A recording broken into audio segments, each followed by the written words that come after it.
Okay, John, what about your highlights as well for the past 18 months? I think, well, I love the photographs, but particularly it's been the Lego. It has to be the Lego.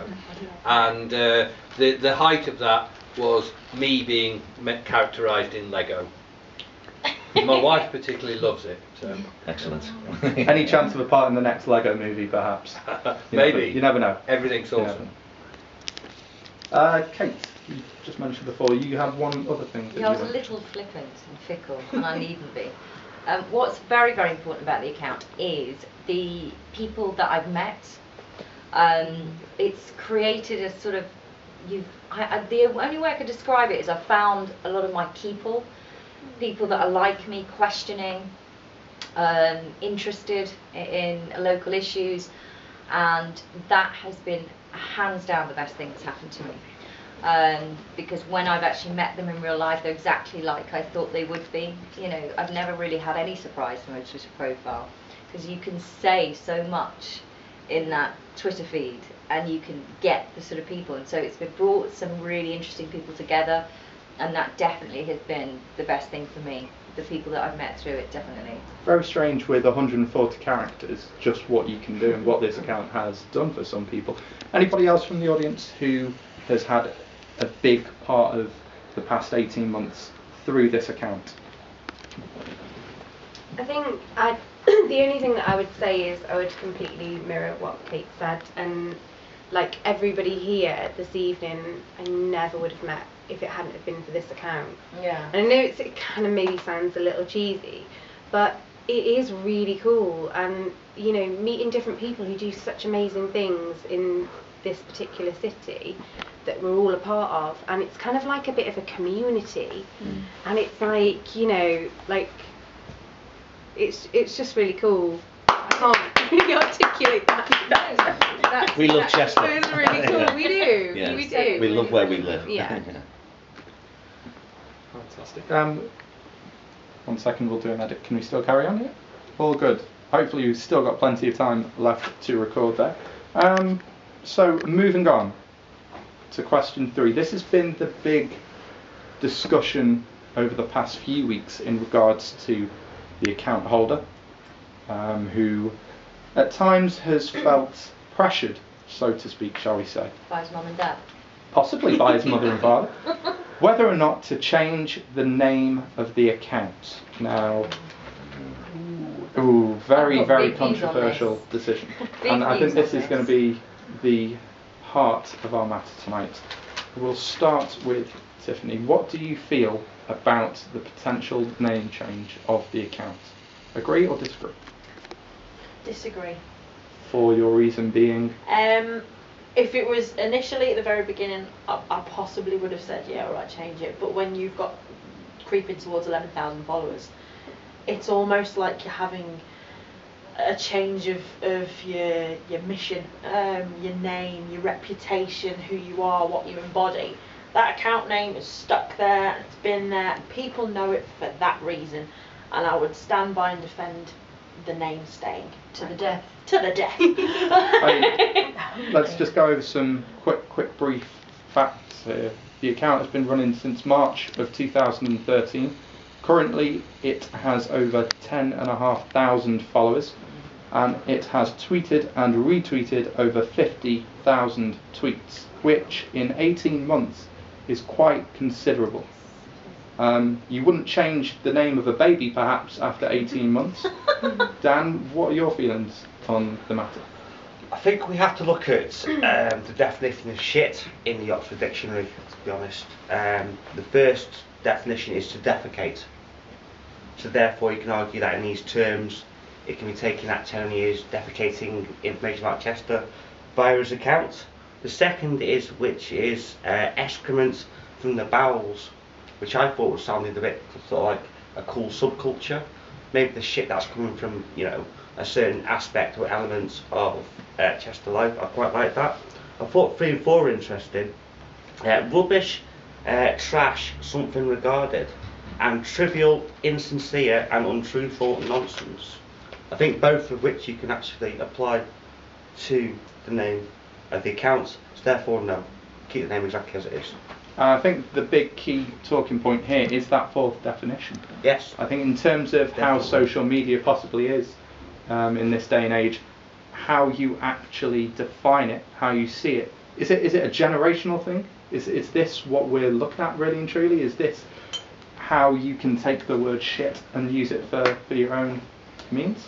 I think the word's desensitised as well over time, because, I mean, me and my mum, I mean, I don't smoke in front of my parents, but now and again, now in our later years, we do utter it under our breath. I think it's definitely a desensitised word as opposed to what it was 20 years ago. And do you think sometimes people, perhaps some followers now, followers who weren't followers at one point in time because of perhaps any arguments online that they've had with this account, they've learned to understand, or do you think they still have a problem with it? For instance, perhaps a certain council member, we won't name a name. I think that there's a certain sector of the community who will disregard the account because of its name. And so I have to think professionally, when I'm doing professional tweets to work, I can't tag the account because of its name, because it doesn't look good. I'm trying to get journalists and media and cancer charities, so I couldn't do that. So I think that the name should be changed, and because I think it has evolved over 18 months, it's become something different, and I think that it's time to renew it and refresh it and bring in a whole new market, because there will always be that group of people, there will always be a group like us that will be interested and maybe a larger group that will say, well, I'm not really happy with that, and I'm not, you know, they wouldn't be able to use it professionally. So I think it should be changed to like Love Chester or Shine Chester or something like that, and it could be used to mark something, mark how many followers or rebranding or anything like that. Just my view. So on a scale of 1 to 10 of how concerned you are when you do tweet and you do include the account name, where would you put yourself in terms of 1 being very not that concerned, all through to 10 being very concerned and worried about your... I think 100. 100? Yeah. That's how strong you feel on the matter? No, I think it depends on who you're targeting who that I'm particular tweet targeting, to. who I'm targeting. And I certainly think, are some people going to read through my tweets and say, where has she got that, you know, retweeted? And that's not good, because I want to be able to, because obviously when you put in the account, you've got a chance of a lot more views, you want to use it, but I do have to pick and choose which tweets I can do that with, which is a shame. Just a thought on that one, Kate. We've all got our sort of our private life and our business life, and I believe that this account is more for our private life than our business life. So that's an interesting idea. Yes. So really, people should respect our private life for when this is the way to relax and have a bit of fun and see things which are quirky, which are different, and I think sticks and stones will break your bones, but names will never harm you. And I think far too much is put on you know, a 4-letter word, which you know, can mean so many different things, as Dan has so eloquently put. But I do understand where you're coming from, where you know, you're looking at putting on a professional hat, where you have to look you know, the part, and you don't really want to include you know, these particular phrases in your tweet, which I could agree with 100%. But I also disagree to agree that it's a private account and you know, you should have full fun with it, because that's how I view it. It's so much fun, and it's great to actually get something retweeted and to see something quirky and take a photograph, and bam, straight away it's going out to 10,500 people in Chester. And I think that's the beauty of the account, and I think it's evolved into what it's evolved into because of that quirkiness and because of how much attention has been put into the account, and how much information it's been shared with all of the you know, account holders, or like might be 3 o'clock yesterday or today or whatever, but we still look out for it. We still go and have a look and see what's happening. Yeah, definitely. You know, you use it as a what's on guide as well. Yes.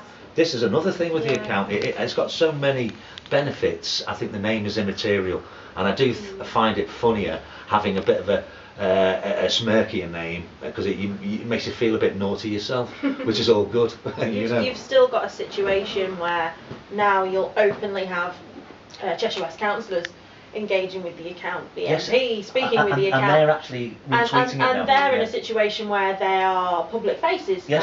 and they have a job to do, and they represent a political party or the council or whatever, and they'll still engage with it because you'll get things done, because Absolutely. they'll go, well, we're more likely It's to actually moved on go to the past- account than the council, Yeah. from what I can understand, and then they pass that on to the council and it gets done. Yeah, straight away. There's a massive influence It's a there. massive I think the name is influence. hugely superficial, really It is. because unless you're kind of the person who goes whatever, Yeah. and you don't look past it, it's your loss, frankly. Yeah.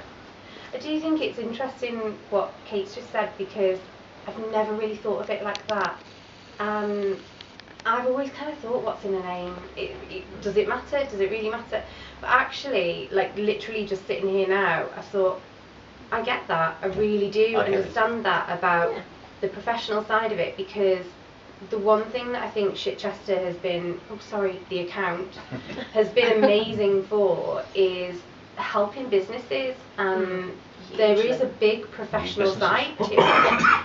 And although personally, like, I only have a business Twitter account, I don't have a personal one because I find it confusing enough as it is. I can't deal with more than one. It's like, oh my god, I'm going to explode.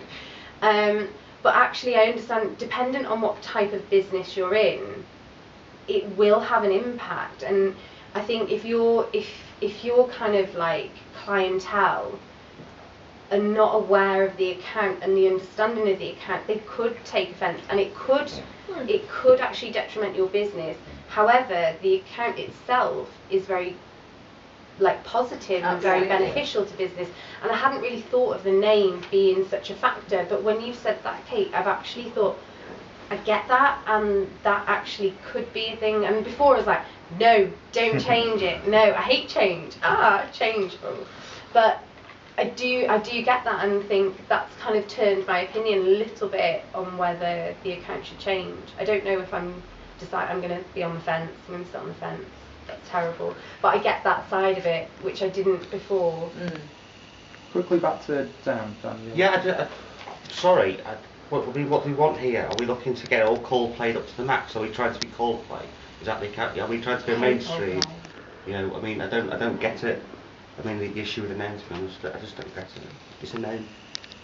I think it's when you've got a really broad spectrum of people that you're kind of getting out there to, and you know, we've all spoken about certain people initially being a little bit like, ooh, it says that word, and that's a derogatory word, and I think, you know, the bigger the account gets, the more people understand it. However, there's still people that don't get it, and from a business perspective, you want to get out to as many people as you possibly can. So you are kind of almost culling those people by using the account name, and that's the bit that I get. And I'm not saying that I personally think, no, I don't like the name. I kind of like it. It is quite fun and it's interesting, and it's kind of like, it's irony. But people who don't know that account, if you're trying to spread your business out to those people and they don't understand what the account's about, and that it's ironic and that it's fun and it's quirky, you could potentially alienate them a little bit. Yeah, and I think that's what's made me think a little bit more Well, I about the think name there's a now than certain- earlier. Horses for courses. There's a certain number of people that I can't even discuss the account with because their name annoys them that much. Yeah. So that's really irritating because it's Yeah, fun, because you and I want wanna to talk use about it, things yeah. and I want to say things, but it's just no, it's disrespectful, outrageous. I'm not having anything. Could we have a double account for people who don't like the word and people who do? There's the one, isn't it? So you'd have to double tweet. It is very strange. You can't do that, can't do two. In the early days of Twitter, I don't know how many of you would have seen it, but there was an account called @shit my dad said. Yes, I follow it. You follow it? Yeah. And it's very, but again, we're looking at a different way in which this account is used in terms of the local community. And I think that is the key thing here that we are discussing in terms of the name itself, and whether or not the individual who runs the account feels it is beneficial perhaps for them, because of the amount of time